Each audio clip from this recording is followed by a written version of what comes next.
आज ही Doubtnut app download करें। Doubtnut पर होगा अब आपके सभी मैथ्स, केमिस्ट्री, फिजिक्स और बायोलॉजी डाउट्स का सफाया। बस अपने क्वेश्चन की फोटो खींचो, उसे क्रॉप करो और तुरंत वीडियो सोल्यूशन पाओ। Download now. हेलो एवरीवन, आज पढ़ेंगे हम एक पाठ जिसका शीर्षक है सांस सांस में बांस। और इस पाठ के लेखक एलेक्स एम जॉर्ज जी हैं और जिसका हिंदी में अनुवाद ऋषि शशि सबलोग जी ने किया हुआ है। और इस पाठ में हमारे लेखक एलेक्स एम जॉर्ज ने बांस के बारे में बताया है कि आखिर हमारे दैनिक जीवन में बांस की क्या उपयोगिता है, बांस का क्या महत्व है। तो चलिए अब हम इसका पहला भाग पढ़ते हैं।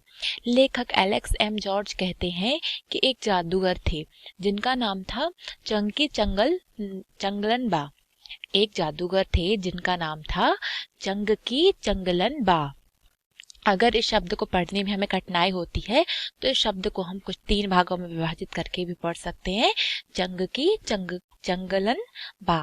अपने जीवन में उन्होंने कई बड़े बड़े करतब दिखलाए थे और जो जादूगर थे उन्होंने अपने जीवन में कई बड़े बड़े करतब दिखाए थे। और जब मरने को हुए तो लोगों से बोले, मुझे दफनाए जाने के 6 दिन बाद मेरी कब्र खोद कर देखोगे तो कुछ नया सा पाओगे। अब चूंकि वो तो इस्लाम धर्म से, इसलिए तो उन्हें दफनाया जाता था। इसीलिए उन्होंने कहा कि जब मैं मर जाऊं तो मेरे मरने के बाद जब मुझे दफनाया जाए तो दफनाने के 6वें दिन मेरी कब्र खोद कर देखोगे तो कुछ नया पाओगे। अब चूंकि वो जादूगर थे तो लोगों ने उनकी बात पर विश्वास कर लिया और ऐसा माना जाता है, ऐसा कहा जाता है कि मौत के 6ठे दिन जब उनकी कब्र खोदी गई और उसमें से निकले बांस की टोकरियों के कई सारे डिजाइन, लोगों ने उन्हें देखा, पहले उनकी नकल की और फिर नए डिजाइन भी बनाए। तो लेखक ने हमें बताया कि कहाँ से हमारे बांस की उत्पत्ति होती है। कि एक जादूगर होते हैं तो वो बहुत अपनी जिंदगी में उन्होंने बहुत सारे लोगों को करतब दिखाए हुए होते हैं। क्योंकि वो एक महान जादूगर होते हैं तो जब वो एक बार कहते हैं कि जब मैं मर जाऊं, मुझे दफनाया जाए तो मुझे दफनाने के 6वें दिन बाद मेरी कब्र खोद कर देखोगे तो कुछ नया पाओगे। और जब लोगों ने उनकी कब्र खोद कर देखी तो उसमें बांस की ढेर सारी टोकरियां थी और उसमें कई तरह के डिजाइन भी थे। लोगों ने उन्हें देखा और पहले उनके डिजाइन की नकल की और फिर नए नए डिजाइन भी बनाए। अब बांस भारत के विभिन्न हिस्सों में बहुतायत में होता है। बहुतायत का मतलब होता है बहुत अधिक मात्रा में। तो जो बांस है वो हमारे भारत के विभिन्न हिस्सों में बहुत मात्रा में पाया जाता है। भारत के उत्तर पूर्वी क्षेत्र के 7 राज्यों में बांस उगता है और भारत के जितने भी उत्तर पूर्वी राज्य हैं वहां पर 7 राज्यों में बांस उगता है। इसीलिए वहां बांस की चीजें बनाने का चलन भी खूब प्रचलित है। तो हमने देखा है कि हमारे भारत में बहुत सारी ऐसी चीजें होती हैं जो बांस से बनी होती हैं, क्योंकि हमारे भारत के जो उत्तर पूर्वी क्षेत्र है वहाँ के 7 राज्यों में बांस बहुत अधिक मात्रा में पाया जाता है। इसलिए वहाँ पर सारी चीजें बांस से बनी हुई होती हैं। सभी समुदाय के भरण पोषण में इनका बहुत ज्यादा हाथ होता है। भरण पोषण का अर्थ है उनके खाने पीने के लिए।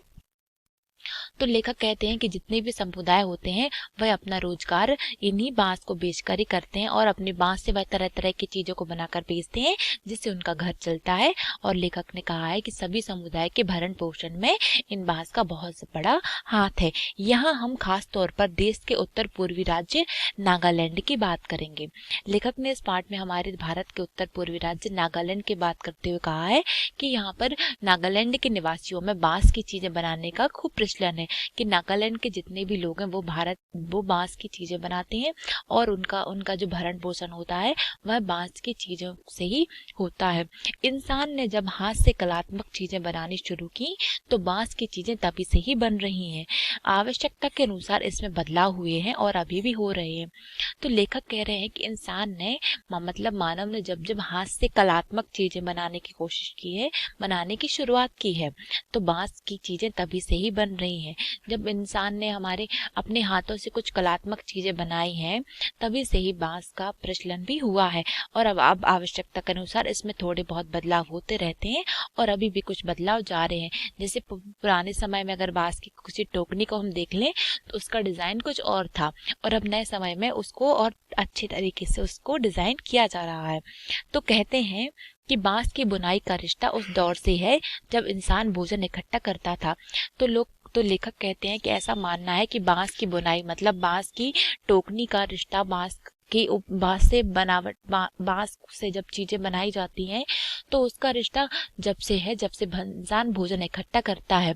शायद भोजन इकट्ठा करने के लिए ही उसने ऐसी डलिया नुमा चीजें बनाई होंगी।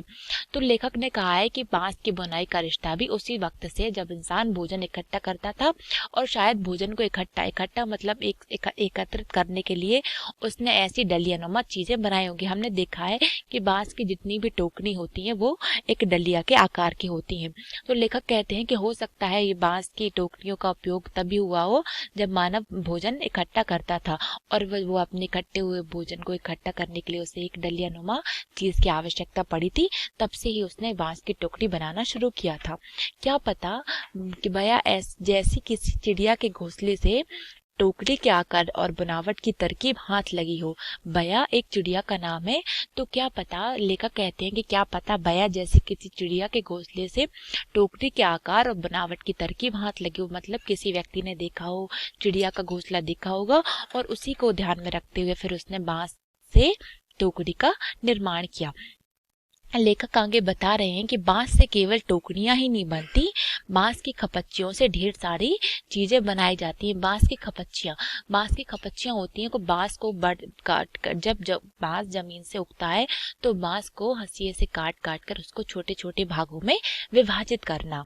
तो जो बांस की खपच्चियां होती हैं उससे बहुत सारी चीजें बनाई जाती हैं, जैसे तरह तरह की चटाइयाँ, टोपियाँ, टोकरियाँ, बर्तन, बैलगाड़ियाँ, फर्नीचर, सजावटी सामान, जाल, मकान, पुल और खिलौने भी। तो लेखक ने कहा है कि बांस की जो खपट्टियां होती है, मतलब बांस को भागों में विभाजित करके उससे बहुत सारी चीजें बनाई जा सकती हैं, जैसे चटाई बना सकते हैं, टोपियां बना सकते हैं, उसकी टोकरियां तो बनती ही हैं, और बांस से काफी सारे बर्तन भी बना सकते हैं, और बांस की सहायता से हम बैलगाड़ी भी बना सकते हैं, और बांस को सहायता से हम फर्नीचर मतलब टेबल कुर्सी भी बना सकते हैं। और बांस से आजकल अब बाजारों में सजावटी सामान भी मिलने लगता है। बांस की सहायता से हम मछली को पकड़ने वाला जाल भी बना सकते हैं। और जब हमारे जो कच्चे घर होते हैं जो मिट्टी के बने होते हैं उन्हें में भी बांस की मदद से उन्हें भी बनाया जा सकता है। और हमने देखा होगा जब हम गाँव में जाते हैं तो वहां पर बांस के पुल भी बने होते हैं और बांस से खिलौने भी बनाए जाते हैं। तो लेखक ने हमें इस पाठ में बताया है कि बांस का हमारे दैनिक जीवन में क्या उपयोग होता है और किस तरह से बांस से हमारे देश में हर एक वस्तु का निर्माण होने लगा है। और जो हमारे जो लेखक हैं उन्होंने बताया है कि हमारे जो उत्तर पूर्वी राज्य हैं जहाँ विशेष रूप से नागालैंड में बांस की खेती बहुतायत में मतलब बहुत अधिक मात्रा में होती है, इसलिए वहां पर बांस का प्रचलन जरूरी वहां पर बांस का बहुत ज्यादा प्रचलन है। तो लेखक कह रहे हैं कि बांस का यह झुरमुट मुझे अमीर बना देता है, इससे मैं अपना घर बना सकता हूँ, बांस के बर्तन और औजार इस्तेमाल करता हूँ। लेखक ने बताया कि बांस का यह झुरमुट मुझे अमीर बना देता है, इससे मैं बांस से मैं अपना घर भी बना सकता हूँ, बांस के बर्तन और औजार का मतलब होता है हथियार, तो बांस के हथियार का इस्तेमाल भी मैं करता हूँ। सूखे बांस को मैं ईंधन की तरह इस्तेमाल करता हूँ, और जो सूखा बांस होता है उसे ईंधन की तरह मतलब उसे चूल्हे में डालकर उसका इस्तेमाल भी कर सकता हूँ। बांस का कोयला भी जलाता हूँ, बांस का अचार भी खाता हूँ। बांस के पालने में मेरा बचपन गुजरा, पत्नी भी तो मैंने बांस की टोकनी के जरिए ही पाई, और फिर अंत में बांस पर ही लिटाकर मुझे मरघट ले जाया गया।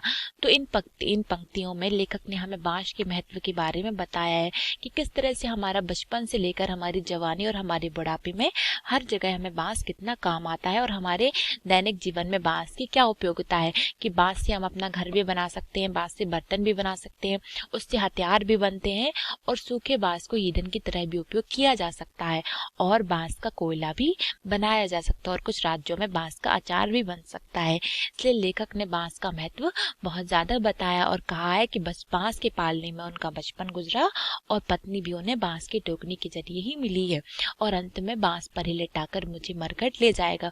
मतलब जब व्यक्ति की मृत्यु होती है तो उसे बांस पर ही लिटाकर ही उसे मरघट तक ले जाया जाता है। तो इस पार्ट में हमने देखा है कि हमारे लेखक ने जॉर्ज जी ने हमें बांस के महत्व के बारे में बताया कि किस तरह से बांस हमारे दैनिक जीवन में कितना उपयोगी है, और इस पार्ट का दूसरा भाग हम अपने अगले वीडियो में देखेंगे। धन्यवाद। क्लास 6 से 12 से लेके नीट, IIT, JEE मेंस और एडवांस के लेवल तक 10 मिलियन से ज़्यादा स्टूडेंट्स का भरोसा। आज ही डाउनलोड करें डाउटनेट ऐप या व्हाट्सएप कीजिए अपने डाउट्स 8400 400 400 पर।